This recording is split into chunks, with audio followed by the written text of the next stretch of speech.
Hi hello friends, ಎಲ್ಲರಿಗೂ ನಮಸ್ಕಾರ. ನಾನು ಸುವರ್ಣ. ಇವತ್ತು ನಾನು ಪಾಲಕ್ ಮಟರ್ ಪನ್ನೀರ್ನ ಮಾಡ್ತಾ ಇದ್ದೀನಿ. ಇದು ತುಂಬಾ ಹೆಲ್ತಿಯಾಗಿರುತ್ತೆ ಮತ್ತು ಇವಾಗ ಬಟಾಣಿ ಸೀಸನ್ ಅಲ್ವಾ, ಅದಕ್ಕೆ ನಾನು ಮಟರ್ ಪನ್ನೀರ್ ಮಾಡ್ತಾ ಇದ್ದೀನಿ. ತುಂಬಾ ರುಚಿಯಾಗಿರುತ್ತೆ. ಇದು ಒಂದ್ಸತಿ ನೀವು ಈ ವಿಡಿಯೋನ ಸ್ಕಿಪ್ ಮಾಡ್ತೇನೆ ಒಂದ್ಸತಿ ಟ್ರೈ ಮಾಡಿ. ತುಂಬಾ ರುಚಿಯಾಗಿರುತ್ತೆ. ನೀವೇನು ರೆಸ್ಟೋರೆಂಟ್ಗಳಲ್ಲಿ ತಿಂತಾ ಇರ್ತೀರಲ್ಲ, ಅದೇ ಥರನೇ ಮನೆಯಲ್ಲಿ ತುಂಬಾ ರುಚಿಯಾಗಿ ಮಾಡ್ಕೋಬಹುದು. ಇದು ಹೇಗೆ ಮಾಡೋದನ್ನು ತೋರಿಸ್ತೀನಿ ಬನ್ನಿ. ನಾನು ಒಂದು ಕಟ್ನಷ್ಟು ಪಾಲಕ್ ಸೊಪ್ಪನ್ನ ತೊಗೊಂಡಿದ್ದೀನಿ. ಅದನ್ನು ಚೆನ್ನಾಗಿ ತೊಳೆದ್ಬಿಟ್ಟು ನಾನು ಇವಾಗ ನೋಡಿ ಒಂದು ಗ್ಯಾಸ್ ಮೇಲೆ ಒಂದು ಕಡಾಯಿನ ಇಟ್ಕೊಂಡು ಅದಕ್ಕೆ ಸ್ವಲ್ಪ ನೀರನ್ನ ಹಾಕಿಬಿಟ್ಟು ಅದನ್ನು ಪಾಲಕ್ ಸೊಪ್ಪನ್ನ ಎಲ್ಲನೂ ನಾನು ಏನು ಬಿಡಿಸಿಟ್ಕೊಂಡಿದ್ನಲ್ಲ ಆ ಪಾಲಕ್ ಸೊಪ್ಪನ್ನ ನಾನು ಇವಾಗ ಕಡಾಯಿಗೆ ಹಾಕೋತಾ ಇದ್ದೀನಿ, ನೀರಲ್ಲಿ ಹಾಕೋತಾ ಇದ್ದೀನಿ. ಅಂದರೆ ಸ್ವಲ್ಪ ನಾವು ಅದನ್ನು ನೀರಲ್ಲಿ ಬಿಸಿ ಮಾಡಬೇಕು, ಅಂದರೆ ಕುದಿಸ್ಕೋಬೇಕು. ಸ್ವಲ್ಪ ಅಂದರೆ ಕುದಿಸ್ಕೊಳ್ಳೋದ್ರಿಂದ ಅದನ್ನು ಪಾಲಕ್ ಸೊಪ್ಪು ತುಂಬಾ ಚೆನ್ನಾಗಿ ಕಲರ್ ಬರುತ್ತೆ ಮತ್ತು ಎಲ್ಲನೂ ಚೆನ್ನಾಗಿ ಕ್ಲೀನ್ ಆಗುತ್ತೆ. ನೋಡಿ ನಾನು ಇವಾಗ ಎಲ್ಲನೂ ನೋಡಿ ಅದರ ಜೊತೆ ನಾನು ಬೇಯಿಸ್ಕೊತಾ ಇದ್ದೀನಿ. ಒಂದು 2-3 ನಿಮಿಷ ಮಾತ್ರ ನಾವು ಬಿಸಿ ನೀರಿನಲ್ಲಿ ಅದನ್ನು ಬೇಯಿಸ್ಕೋಬೇಕು ಅಷ್ಟೇ. ಇವಾಗ ನೋಡಿ ನಾನು ಸಪ್ರೇಟಾಗಿ ತೆಗೆದಿಟ್ಕೊಂಡು ಇವಾಗ ಅದಕ್ಕೆ ಸ್ವಲ್ಪ ತಣ್ಣೀರನ್ನ ಹಾಕಿಬಿಟ್ಟು ಇವಾಗ ನಾನು ತಣ್ಣೀರಿಗೆ ಹಾಕಿಬಿಟ್ಟು ಅದನ್ನು ಈಗ ಸಪ್ರೇಟಾಗಿ ನಾನು ಮಿಕ್ಸಿ ಜಾರ್ಗೆ ಹಾಕೋತಾ ಇದ್ದೀನಿ. ನೋಡಿ ಎಲ್ಲನೂ ನಾನು ಮಿಕ್ಸಿ ಜಾರ್ಗೆ ಹಾಕೋತಾ ಇದ್ದೀನಿ. ಇವಾಗ ಎಲ್ಲ ಮಿಕ್ಸಿ ಜಾರಿಗೆ ಹಾಕಿಬಿಟ್ಟು ನಾನು ಅದನ್ನು ಗ್ರೈಂಡ್ನ ಮಾಡ್ಕೋತಾ ಇದ್ದೀನಿ. ನೋಡಿ ಗ್ರೈಂಡ್ ಮಾಡಿಕೊಂಡು ನಿಮಗೆ ತೋರಿಸ್ತಾ ಇದ್ದೀನಿ. ತುಂಬಾ ಚೆನ್ನಾಗಿ ಕಲರ್ ಬರುತ್ತೆ ಇದು ಬೇಯಿಸಿ ಮಾಡ್ಕೊಳ್ಳೋದ್ರಿಂದ. ನೀವು ಯಾವಾಗಲೂ ಪಾಲಕ್ ಸೊಪ್ಪನ್ನ ಬೇಯಿಸ್ಬಿಟ್ಟೆ ಮಾಡಿ, ಅಂದರೆ ತುಂಬಾ ಚೆನ್ನಾಗಿ ಕಲರ್ ಬರುತ್ತೆ ಮತ್ತು ತುಂಬಾ ರುಚಿಯಾಗೂ ಬರುತ್ತೆ. ಇವಾಗ ನೋಡಿ ನಾನು ಅದನ್ನು ಸೈಡಲ್ಲಿ ಇಟ್ಕೊಂಡು ಇವಾಗ ಇನ್ನೊಂದು ಕಡಾಯಿನ ಇಟ್ಕೊಂಡಿದ್ದೀನಿ ನಾನು ಗ್ಯಾಸ್ ಮೇಲೆ. ಮತ್ತು ಗ್ಯಾಸ್ನ ಆನ್ ಮಾಡಿಬಿಟ್ಟು ಇವಾಗ 2 ಟೇಬಲ್ ಸ್ಪೂನಷ್ಟು ಆಯಿಲ್ನ ಹಾಕೋತಾ ಇದ್ದೀನಿ. ಹಾಕಿಬಿಟ್ಟು ಅದಕ್ಕೆ ನೋಡಿ 2 ನಾನು ಏಲಕ್ಕಿನ ತೊಗೊಂಡು ಹಾಕೋತಾ ಇದ್ದೀನಿ. ಮತ್ತು ಏಲಕ್ಕಿನ ಹಾಕಿಬಿಟ್ಟು ಒಂದು 4 ಲವಂಗನ ಹಾಕೋತಾ ಇದ್ದೀನಿ. ಹಾಕ್ಕೊಂಡ್ಬಿಟ್ಟು ಸ್ವಲ್ಪ ಅದು ಆಯಿಲಲ್ಲಿ ಫ್ರೈ ಆಗಬೇಕು. ಮತ್ತು 1-2 ಪೀಸಷ್ಟು ನಾನು ಚಕ್ಕೆನ ಹಾಕೋತಾ ಇದ್ದೀನಿ. ಚಕ್ಕೆನ ಹಾಕಿದ ಮೇಲೆ ನಾನು ಅದು ಸ್ವಲ್ಪ ಆಯಿಲಲ್ಲಿ ಫ್ರೈ ಆದಮೇಲೆ ಇವಾಗ ನೋಡಿ ನಾನು 4 ಈರುಳ್ಳಿನ ತೊಗೊಂಡಿದ್ದೀನಿ. ಸ್ವಲ್ಪ ದೊಡ್ಡ ಸೈಜ್ದು 4 ಈರುಳ್ಳಿನ ತೊಗೊಂಡು ಅದನ್ನು ಸ್ವಲ್ಪ ದೊಡ್ಡ ಸೈಜಲ್ಲೇ ನಾನು ಕಟ್ ಮಾಡಿಬಿಟ್ಟು ಇವಾಗ ಆಯಿಲಲ್ಲಿ ಹಾಕೋತಾ ಇದ್ದೀನಿ. ಒಂದು 4 ಈರುಳ್ಳಿ ಇದಕ್ಕೆ ಸಾಕಾಗತ್ತೆ ಗ್ರೇವಿಗೆ. ನೀವು ಗ್ರೇವಿ ಎಷ್ಟು ಬೇಕೋ ನೋಡಿಕೊಂಡು ನೀವು ಈರುಳ್ಳಿನ ತೊಗೋಬೋದು. ನಾನು 4 ಈರುಳ್ಳಿ ದೊಡ್ಡ ಸೈಜ್ದು ತೊಗೊಂಡು ಸ್ವಲ್ಪ ದೊಡ್ಡದಾಗಿ ಕಟ್ ಮಾಡಿಬಿಟ್ಟು ಹಾಕ್ಕೊಂಡಿದ್ದೀನಿ. ಸ್ವಲ್ಪ ನೋಡಿ ಫ್ರೈನ ಮಾಡಿಬಿಟ್ಟು ಇವಾಗ 4 ಟೊಮೆಟೊ ತೊಗೊಂಡಿದ್ದೀನಿ. ಸ್ವಲ್ಪ 4 ಟೊಮೆಟೊ ಸ್ವಲ್ಪ ಹಣ್ಣಾಗಿರೋದನ್ನು ತೊಗೊಳ್ಳಿ. ಸ್ವಲ್ಪ ದೊಡ್ಡ ಸೈಜಲ್ಲಿ ನಾನು ಅದನ್ನ 4 ಟೊಮೆಟೊನ ಕಟ್ ಮಾಡಿಬಿಟ್ಟು ಈರುಳ್ಳಿ ಜೊತೆ ಸೇರಿಸ್ಬಿಟ್ಟು ಇವಾಗ ನೋಡಿ ಆಯಿಲಲ್ಲಿ ಫ್ರೈನ ಮಾಡ್ತಾಯಿದ್ದೀನಿ. ನೋಡಿ ಆಯಿಲಲ್ಲಿ ತುಂಬಾ ಚೆನ್ನಾಗಿ ಫ್ರೈ ಮಾಡಬೇಕು. ಇವಾಗ ಮತ್ತು ಒಂದು ಚಿಕ್ಕ ಗಡ್ಡೆಯಷ್ಟು ನಾನು ಬೆಳ್ಳುಳ್ಳಿನ ತೊಗೊಂಡು ಅದನ್ನು ಸ್ವಲ್ಪ ಬಿಡಿಸ್ಬಿಟ್ಟು ಹಾಕಿದ್ದೀನಿ. ಮತ್ತು ಶುಂಠಿನ ತೊಗೊಂಡಿದ್ದೀನಿ. ಒಂದು ಸ್ವಲ್ಪ ದೊಡ್ಡ ಗಾತ್ರದಷ್ಟು ಶುಂಠಿನ ತೊಗೊಂಡು ಅದನ್ನು ಸ್ವಲ್ಪ ಪೀಸಾಗಿ ಮಾಡಿಬಿಟ್ಟು ಅದನ್ನು ಸೇರಿಸ್ಕೊಂಡಿದ್ದೀನಿ. ಮತ್ತು 2 ಹಸಿಮೆಣ್ಸಿನ್ಕಾಯಿನ ತೊಗೊಂಡಿದ್ದೀನಿ. ನೀವು ಖಾರಕ್ಕೆ ಎಷ್ಟು ಬೇಕೋ ನೋಡಿಕೊಂಡು ನೀವು ಹಸಿಮೆಣ್ಸಿನ್ಕಾಯಿನ ತೊಗೋಬೋದು. ನಾನು ಹಾಕಿಬಿಟ್ಟು ಎಲ್ಲನೂ ಆಯಿಲಲ್ಲಿ ಫ್ರೈನ ಮಾಡ್ತಾಯಿದ್ದೀನಿ. ಇವಾಗ ನೋಡಿ ಒಂದು ಪ್ಲೇಟ್ನ ಮುಚ್ಕೋತಾ ಇದ್ದೀನಿ. ಪ್ಲೇಟ್ ಮುಚ್ಕೊಳ್ಳೋದ್ರಿಂದ ಅದು ಬೇಗನೆ ಸ್ವಲ್ಪ ಬೇಯುತ್ತೆ. ಅದಕ್ಕೋಸ್ಕರ ಬೇಗನೆ ಫ್ರೈ ಆಗಲಿ ಅಂತಂದು ನಾನು ಪ್ಲೇಟ್ನ ಮುಚ್ಕೊಂಡಿದ್ದೆ. ನೋಡಿ ಪ್ಲೇಟ್ನ ಮುಚ್ಚಿಬಿಟ್ಟು ಒಂದು 5 ನಿಮಿಷ ಬಿಡಬೇಕು. 5 ನಿಮಿಷ ಬಿಟ್ಟ ಮೇಲೆ ನೋಡಿ ಅದು ಚೆನ್ನಾಗಿ ಫ್ರೈ ಆಗಿರುತ್ತೆ. ಇವಾಗ ನೋಡಿ ಎಲ್ಲನೂ ಚೆನ್ನಾಗಿ ಫ್ರೈ ಆಗಿದೆ. ಸ್ವಲ್ಪ ಅದನ್ನ ಆರಿಸ್ಬಿಟ್ಟು ನಾನು ಇವಾಗ ಜಾರ್ಗೆ ಹಾಕೋತಾ ಇದ್ದೀನಿ. ನೋಡಿ ಎಲ್ಲನೂ ನಾನು ಜಾರ್ಗೆ ಸೇರಿಸ್ಕೊತಾ ಇದ್ದೀನಿ. ಜಾರ್ಗೆ ಸೇರಿಸ್ಬಿಟ್ಟು ಅದನ್ನು ಸ್ವಲ್ಪ ಸಾಫ್ಟಾಗಿ ನಾನು ಪೇಸ್ಟ್ ಮಾಡ್ಕೋತಾ ಇದ್ದೀನಿ. ನೋಡಿ ಇಷ್ಟು ಚೆನ್ನಾಗಿ ನಾನು ಪೇಸ್ಟ್ನ ಮಾಡಿಕೊಂಡು ಅದನ್ನು ಸೈಡಲ್ಲಿ ಇಟ್ಕೋತಾ ಇದ್ದೀನಿ. ಇವಾಗ ನಾನು ಅದೇ ಬಾಣಲೆಗೆ ನಾನು ಇವಾಗ ಇನ್ನೊಂದು 1 ಟೇಬಲ್ ಸ್ಪೂನಷ್ಟು ಆಯಿಲ್ನ ಹಾಕೋತಾ ಇದ್ದೀನಿ. ಹಾಕಿಬಿಟ್ಟು ಅದು ಸ್ವಲ್ಪ ಬಿಸಿ ಆಗೋವರೆಗೂ ನಾನು ಬಿಡ್ತಾಯಿದ್ದೀನಿ. ನೋಡಿ ಬಿಸಿ ಆದಮೇಲೆ ಇವಾಗ ನಾನು ಸ್ವಲ್ಪ ಪನ್ನೀರನ್ನ ನಾನು ಕ್ಯೂಬ್ಸ್ನ ಮಾಡಿ ಇಟ್ಕೊಂಡಿದ್ದೆ. ಆ ಪನ್ನೀರ್ ಕ್ಯೂಬ್ಸ್ನ ನಾನು ಇವಾಗ ಆಯಿಲಲ್ಲಿ ಸೇರಿಸ್ಕೊತಾ ಇದ್ದೀನಿ. ನೋಡಿ ಎಲ್ಲ ಪನ್ನೀರನ್ನು ನಾನು ಆಯಿಲಲ್ಲಿ ಸೇರಿಸ್ಬಿಟ್ಟು ಸ್ವಲ್ಪ ಫ್ರೈನ ಮಾಡ್ಕೋತಾ ಇದ್ದೀನಿ. ಸ್ವಲ್ಪ ಪನ್ನೀರನ್ನ ನಾವು ಆಯಿಲಲ್ಲಿ ಫ್ರೈ ಮಾಡ್ಕೊಳ್ಳೋದ್ರಿಂದ ಟೇಸ್ಟ್ ತುಂಬಾ ಚೆನ್ನಾಗಿ ಬರುತ್ತೆ ತಿನ್ನುವಾಗ. ಇವಾಗ ನೋಡಿ ಅದ್ರ ಮೇಲೆ ಸ್ವಲ್ಪ ಸಾಲ್ಟ್ನ ಉದುರಿಸ್ಕೋತಾ ಇದ್ದೀನಿ. ಸಾಲ್ಟ್ ಉದುರಿಸ್ಬಿಟ್ಟು ಮತ್ತು ರೆಡ್ ಚಿಲ್ಲಿ ಪೌಡ್ರ್ ಇರುತ್ತಲ್ಲ, ಆ ರೆಡ್ ಚಿಲ್ಲಿ ಪೌಡ್ರನ್ನು ನಾನು ಉದುರಿಸ್ಕೋತಾ ಇದ್ದೀನಿ ಮೇಲ್ಗಡೆ. ಸ್ವಲ್ಪ ಆ ಸಾಲ್ಟ್ ಮತ್ತು ರೆಡ್ ಚಿಲ್ಲಿ ಪೌಡ್ರ್ ಉದುರಿಸ್ಕೊಂಡು ನಾವು ಫ್ರೈ ಮಾಡ್ಕೊಳ್ಳೋದ್ರಿಂದ ಟೇಸ್ಟು ತುಂಬಾ ಚೆನ್ನಾಗಿ ಬರುತ್ತೆ ಮತ್ತು ತಿನ್ನುವಾಗ ರುಚಿ ಜಾಸ್ತಿ ಆಗುತ್ತೆ ಪನ್ನೀರದ್ದು. ಅದಕ್ಕೋಸ್ಕರ ನಾನು ಫ್ರೈ ಮಾಡ್ತಾಯಿದ್ದೀನಿ ಅದ್ರ ಜೊತೆ ಹಾಕ್ಕೊಂಡು. ನೋಡಿ ಸ್ವಲ್ಪ ಚೆನ್ನಾಗಿ ಸ್ವಲ್ಪ ಕಲರ್ ಚೇಂಜ್ ಆಗಬೇಕು. ಕಲರ್ ಚೇಂಜ್ ಆಗೋವರೆಗೂ ನಾನು ಫ್ರೈನ ಮಾಡ್ಕೋತಾ ಇದ್ದೀನಿ. ನೋಡಿ ಇಷ್ಟು ಫ್ರೈ ಆದರೆ ಸಾಕು. ಅದನ್ನು ಇವಾಗ ಇನ್ನೊಂದು ಪ್ಲೇಟ್ಗೆ ನಾನು ಸಪ್ರೇಟಾಗಿ ತೆಗೆದು ಇಟ್ಬಿಟ್ಟಿದ್ದೀನಿ. ಇವಾಗ ನೋಡಿ ನಾನು ಅದೇ ಬಾಣಲೆಗೆ ನಾನು 1 ಕಪ್ನಷ್ಟು ನಾನು ಬಟಾಣಿನ ತೊಗೊಂಡಿದ್ದೀನಿ. 1 ಕಪ್ ಬಟಾಣಿ ಸಾಕಾಗತ್ತೆ ಇದಕ್ಕೆ. ಬೇಕಾದರೆ ನೀವು ಜಾಸ್ತಿ ಬಟಾಣಿ ಹಾಕ್ಕೊಂಡಿದ್ರು ತುಂಬಾ ಚೆನ್ನಾಗಿರುತ್ತೆ. ಇದು ಮೇನು ಬಟಾಣಿನೇ ಹಾಕ್ಕೋಬೇಕು. ಬಟಾಣಿ ಹಾಕ್ಕೊಳ್ಳೋದ್ರಿಂದ ರುಚಿ ತುಂಬಾ ಚೆನ್ನಾಗಿ ಬರುತ್ತೆ ಪನ್ನೀರ್ ಜೊತೆ. ನೋಡಿ ಬಟಾಣಿನ ನಾನು ಆಯಿಲಲ್ಲಿ ಸೇರಿಸ್ಬಿಟ್ಟು ಇವಾಗ ಫ್ರೈನ ಮಾಡ್ಕೊತಾ ಇದ್ದೀನಿ. ಆಯಿಲಲ್ಲಿ ಫ್ರೈ ಮಾಡ್ಕೊಳ್ಳೋದ್ರಿಂದ ಬೇಗನೆ ಬೇಯುತ್ತೆ. ಅದು ಹಸಿ ಬಟಾಣಿ ಇರೋದ್ರಿಂದ ಬೇಗನೆ ಆಯಿಲಲ್ಲಿ ಹಾಕಿದ ಕೂಡಲೇ ಚೆನ್ನಾಗಿ ಫ್ರೈ ಆಗಿ ಸ್ವಲ್ಪ ಮೆತ್ತಗಾಗುತ್ತೆ. ನೋಡಿ ನಾನು ಸ್ವಲ್ಪ ಇವಾಗ ಒಂದು ಪ್ಲೇಟ್ನ ಮುಚ್ಚಿಬಿಟ್ಟು ಇಟ್ಕೊತಾ ಇದ್ದೀನಿ. ಸ್ವಲ್ಪ ಅಂದರೆ ಅದು ಎಲ್ಲ ಕಡೆ ಸಿಡಿದು ಬಿಡುತ್ತೆ. ಅದಕ್ಕೋಸ್ಕರ ನಾನು ಒಂದು ಪ್ಲೇಟ್ನ ಮುಚ್ಚಿಬಿಟ್ಟು ಇವಾಗ ಆಯಿಲಲ್ಲಿ ಫ್ರೈನ ಮಾಡ್ಕೊತಾ ಇದ್ದೀನಿ. ನೋಡಿ ಹಾಗೆ ಸ್ವಲ್ಪ 1-2 ನಿಮಿಷ ಬಿಟ್ಟು ಪ್ಲೇಟ್ನ ತೆಗೆದುಬಿಟ್ಟು ನೀವು ನೋಡಿ ಅದು ಸ್ವಲ್ಪ ಫ್ರೈನ ಮಾಡಿಬಿಟ್ಟು ಮತ್ತು ಒಂದು ಸ್ವಲ್ಪ ಪ್ಲೇಟ್ನ ಮುಚ್ಚಿಬಿಟ್ಟು ಒಂದು 5 ನಿಮಿಷ ಬಿಡಿ. 5 ನಿಮಿಷ ಬಿಟ್ಟ ಮೇಲೆ ನೋಡಿ ಇವಾಗ ನೋಡಿ ಎಷ್ಟು ಚೆನ್ನಾಗಿ ಫ್ರೈ ಆಗಿದೆ. ನೋಡಿ ಎಲ್ಲನೂ ಸ್ವಲ್ಪ ಫ್ರೈ ಆಗಿದೆ, ಕಲರ್ ಚೇಂಜ್ ಆಗಿದೆ. ಅದನ್ನ ಸ್ವಲ್ಪ ಸೈಡಲ್ಲಿ ಸರಿಸ್ಕೊತಾ ಇದ್ದೀನಿ ನಾನು ಇವಾಗ. ನೋಡಿ ಸೈಡಲ್ಲಿ ಸರಿಸ್ಬಿಟ್ಟು ಎಲ್ಲನೂ ಇವಾಗ ಮಸಾಲಾನ ಹಾಕೋತಾ ಇದ್ದೀನಿ. ಒಂದು ಪಲಾವ್ ಎಲೆ ಹಾಕ್ಕೊಂಡಿದ್ದೀನಿ, ಮತ್ತು 2 ಲವಂಗ ಹಾಕ್ಕೊಂಡಿದ್ದೀನಿ, ಮತ್ತು 1 ಚಕ್ಕೆ ಹಾಕ್ಕೊಂಡಿದ್ದೀನಿ, ಮತ್ತು 1 ಏಲಕ್ಕಿನ ಹಾಕ್ಕೊಂಡಿದ್ದೀನಿ. ಹಾಕ್ಕೊಂಡು ಎಲ್ಲನೂ ಚೆನ್ನಾಗಿ ಆಯಿಲಲ್ಲಿ ಫ್ರೈನ ಮಾಡ್ತಾಯಿದ್ದೀನಿ. ನೋಡಿ ಎಲ್ಲನೂ ಚೆನ್ನಾಗಿ ಫ್ರೈ ಆದಮೇಲೆ ನಾನು ಬಟಾಣಿನೂ ಅದ್ರ ಜೊತೆನೇ ಸೇರಿಸ್ಕೊಂಡು ಫ್ರೈನ ಮಾಡ್ತಾಯಿದ್ದೀನಿ.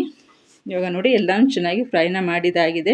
ಇವಾಗ ಅದನ್ನು ಸ್ವಲ್ಪ ಸಪ್ರೇಟಲ್ಲಿ ಸರಿಸ್ಬಿಟ್ಟು ಸ್ವಲ್ಪ ನಾನು ಇವಾಗ ರೆಡ್ ಚಿಲ್ಲಿ ಪೌಡ್ರನ್ನ ಹಾಕೋತಾ ಇದ್ದೀನಿ.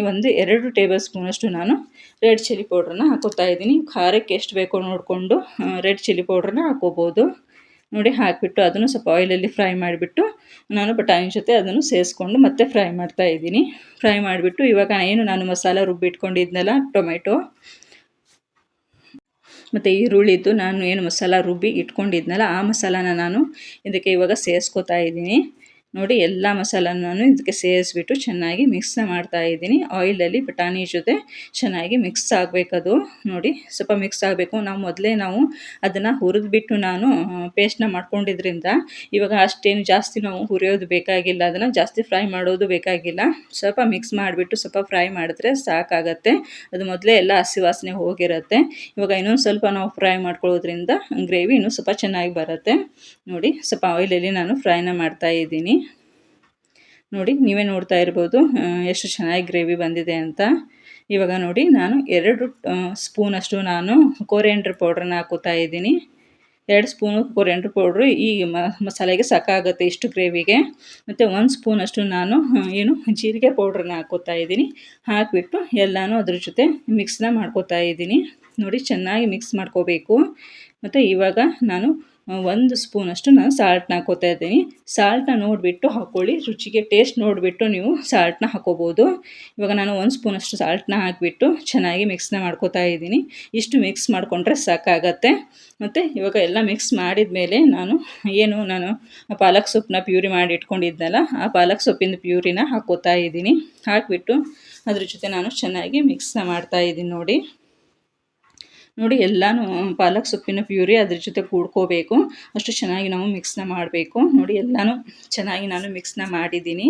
ಮಾಡಿದ ಮೇಲೆ ಇವಾಗ ನಾನು ಪನ್ನೀರ್ನ ನಾನು ಫ್ರೈನ ಮಾಡಿಟ್ಕೊಂಡಿದ್ನಲ್ಲ ಆ ಪನ್ನೀರ್ನ ಇವಾಗ ಇದಕ್ಕೆ ಸೇರಿಸ್ಕೊತಾ ಇದ್ದೀನಿ. ನೋಡಿ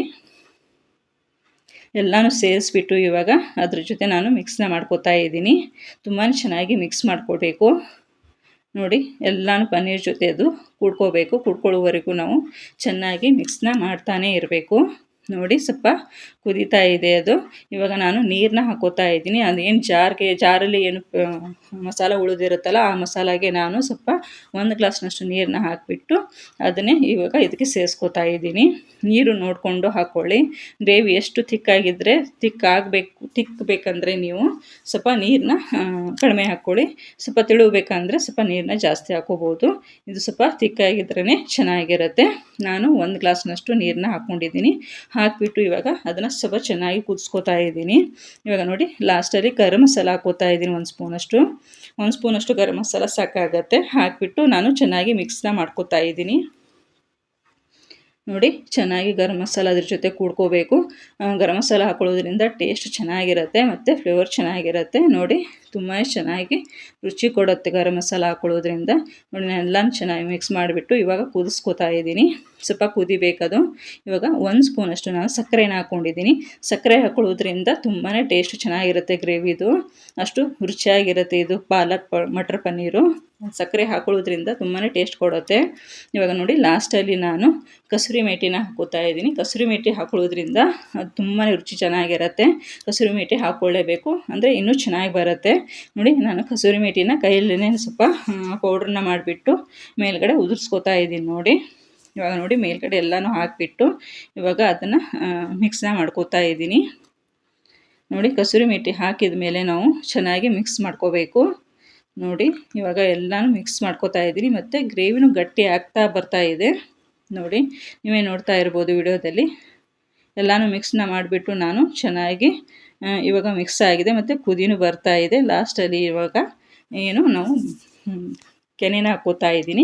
ನಾನು ಕೆನೆನ ತೊಗೊಂಡು ಬೀಟ್ ಮಾಡ್ತಾ ಇದ್ದೀನಿ. ಕ್ರೀಮ್ ಇದ್ದರೆ ಕ್ರೀಮ್ ಹಾಕ್ಕೊಳ್ಳಿ, ಕ್ರೀಮ್ ಇಲ್ಲ ಅಂದರೆ ಕೆನೆ ಇರುತ್ತಲ್ಲ ಹಾಲಿನ ಮೇಲಿನ ಕೆನೆ, ಆ ಹಾಲಿನ ಮೇಲಿನ ಕೆನೆನ ತೊಗೊಂಡು ನೀವು ಚೆನ್ನಾಗಿ ಬೀಟ್ನ ಮಾಡಿಬಿಟ್ಟು ಅದನ್ನು ಇದಕ್ಕೆ ಗ್ರೇವಿಗೆ ಸೇರಿಸ್ಕೊಳ್ಳಿ. ಒಂದು 4 ಸ್ಪೂನಷ್ಟು ನಾನು ಸೇರಿಸ್ಕೋತಾ ಇದ್ದೀನಿ. ಈಗ ಅಂದರೆ ನಾವು ಎಷ್ಟು ಕ್ರೀಮ್ನ ಹಾಕೋತೀವಲ್ಲ, ಕೆನೆದು ಬೀಟ್ ಮಾಡಿ ಕ್ರೀಮ್ ಹಾಕೋತೀವಲ್ಲ, ಅದು ತುಂಬಾ ಟೇಸ್ಟ್ ಕೊಡುತ್ತೆ, ತುಂಬಾ ರುಚಿಯಾಗಿರುತ್ತೆ ಕ್ರೀಮ್ ಹಾಕೊಳ್ಳೋದ್ರಿಂದ. ಒಂದು 4 ಸ್ಪೂನಷ್ಟು ಕ್ರೀಮು ಸಾಕಾಗುತ್ತೆ ಇದಕ್ಕೆ. ಮತ್ತು ಮೇಲ್ಗಡೆನೂ ಸ್ವಲ್ಪ ನೀವು ಕ್ರೀಮ್ನ ಉಳಿಸ್ಕೊಂಡಿರಿ, ಅದು ಮೇಲ್ಗಡೆನೂ ಸ್ವಲ್ಪ ಹಾಕಿ, ಅಂದರೆ ಇನ್ನೂ ಟೇಸ್ಟ್ ಚೆನ್ನಾಗಿ ಬರುತ್ತೆ ಅಂತ. ಇವಾಗ ನೋಡಿ ರೆಡಿಯಾಗಿದೆ. ಇವಾಗ ಅದನ್ನು ರೆಡಿಯಾಗಿದೆ, ಗ್ಯಾಸ್ನ ಆಫ್ ಮಾಡಿಬಿಟ್ಟು ನಾನು ಇನ್ನೊಂದು ಸರ್ವಿಂಗ್ ಬೌಲ್ಗೆ ಹಾಕೋತಾ ಇದ್ದೀನಿ. ನೋಡಿ ಬೌಲಲ್ಲಿ ನಾನು ಎಲ್ಲನೂ ಸೇರಿಸ್ಕೋತಾ ಇದ್ದೀನಿ. ನೀವೇ ನೋಡ್ತಾ ಇರ್ಬೋದು ವಿಡಿಯೋದಲ್ಲಿ ಎಷ್ಟು ಚೆನ್ನಾಗಿ ಬಂದಿದೆ ಅಂತ. ಇವಾಗ ಮೇಲ್ಗಡೆ ಇನ್ನೊಂದು ಸ್ವಲ್ಪ ನಾನು ಕ್ರೀಮ್ನ ಉಳಿಸ್ಕೊಂಡಿದ್ದೆ, ಆ ಕ್ರೀಮ್ನ ಹಾಕೋತಾ ಇದ್ದೀನಿ. ನೋಡಿ ಕ್ರೀಮ್ ಹಾಕೊಳ್ಳೋದ್ರಿಂದ ರುಚಿ ಇನ್ನೂ ಜಾಸ್ತಿ ಕೊಡುತ್ತೆ. ಕ್ರೀಮ್ ಹಾಕ್ಕೊಳ್ಳೇಬೇಕು, ಅಷ್ಟು ಚೆನ್ನಾಗಿರುತ್ತೆ. ಕ್ರೀಮ್ ಇಲ್ಲ ಅಂದರೆ ಪರವಾಗಿಲ್ಲ, ಸ್ಕಿಪ್ ಮಾಡ್ಕೊಳ್ಳಿ, ಅದನ್ನು ಚೆನ್ನಾಗಿರುತ್ತೆ. ಪ್ಲೀಸ್ ಈ ವಿಡಿಯೋ ಇಷ್ಟ ಆದರೆ, ನಿಮಗೆ ಈ ರೆಸಿಪಿ ಇಷ್ಟ ಆದರೆ ಪ್ಲೀಸ್ ಲೈಕ್ ಮತ್ತು ಕಮೆಂಟ್ ಮಾಡೋದನ್ನು ಮತ್ತು ಸಬ್ಸ್ಕ್ರೈಬ್ ಮಾಡ್ಕೊಳ್ಳೋದನ್ನು ಮರಿಬೇಡಿ. ನಿಮ್ಮ ಸಪೋರ್ಟ್ ಹೀಗೆ ಇರಬೇಕು ನನ್ನ ಮೇಲೆ. ಇವಾಗ ನೋಡಿ ಎಷ್ಟು ಚೆನ್ನಾಗಿ ಬಂದಿದೆ ಅಂತ ನೀವು ವಿಡಿಯೋದಲ್ಲಿ ನೋಡ್ತಾ ಇರ್ಬೋದು. ಅಷ್ಟು ಚೆನ್ನಾಗಿ ರುಚಿನೂ ಅಷ್ಟು ಚೆನ್ನಾಗಿರುತ್ತೆ. ಬೇಕಾದರೆ ನೀವು ಮನೆಯಲ್ಲಿ ಟ್ರೈ ಮಾಡಿ ನೋಡಿ, ನಿಮಗೆ ಗೊತ್ತಾಗುತ್ತೆ ಆ ಟೇಸ್ಟ್ ಎಷ್ಟು ಚೆನ್ನಾಗಿರುತ್ತೆ ಅಂತ. ಏನು ನೀವು ರೆಸ್ಟೋರೆಂಟ್ಗಳಲ್ಲಿ ತಿಂತಾ ಇರ್ತಿರಲ್ಲ ಅದೇ ಟೇಸ್ಟು ನೀವು ಅದೇ ಟೇಸ್ಟೇ ಮಾಡ್ಕೋಬೋದು ಮನೆಯಲ್ಲಿ. ಅಷ್ಟು ಚೆನ್ನಾಗಿರುತ್ತೆ. ಈ ಮೆಥಡಲ್ಲಿ ಒಂದ್ಸತಿ ಟ್ರೈ ಮಾಡಲೇಬೇಕು. ನೀವು ಟ್ರೈ ಮಾಡಿ ನೋಡಿ, ತುಂಬಾ ಚೆನ್ನಾಗಿ ಬರುತ್ತೆ. ನಾನು ಇವಾಗ ಚಪಾತಿ ಜೊತೆ ತಿಂದು ತೋರಿಸ್ತಾ ಇದ್ದೀನಿ. ಇದು ರೋಟಿ, ನಾನ್ ಮತ್ತು ಚಪಾತಿ ಮತ್ತು ರೈಸ್ಗೂ ತುಂಬಾ ಚೆನ್ನಾಗಿರುತ್ತೆ. ನಾನು ಚಪಾತಿ ಮಾಡ್ಕೊಂಡಿದ್ದೀನಿ. ನಾರ್ಮಲ್ ಚಪಾತಿ ಜೊತೆ ಅಲ್ಲ, ನಾನು ಸ್ವಲ್ಪ ದಪ್ಪದಾಗಿ ಚಪಾತಿ ಮಾಡ್ತಾರಲ್ಲ ಪರೋಟ ಟೈಪು, ಆ ಟೈಪು ಪರೋಟದ ಜೊತೆ ನಾನು ತಿಂದು ತೋರಿಸ್ತಾ ಇದ್ದೀನಿ. ಅಷ್ಟು ಚೆನ್ನಾಗಿರುತ್ತೆ ಇದು. ಈ ವಿಡಿಯೋ ಇಷ್ಟ ಆದರೆ ಪ್ಲೀಸ್ ಲೈಕ್ ಮತ್ತು ಸಬ್ಸ್ಕ್ರೈಬ್ ಮಾಡ್ಕೊಳ್ಳೋದನ್ನು ಮರಿಬೇಡಿ. Thank you friends.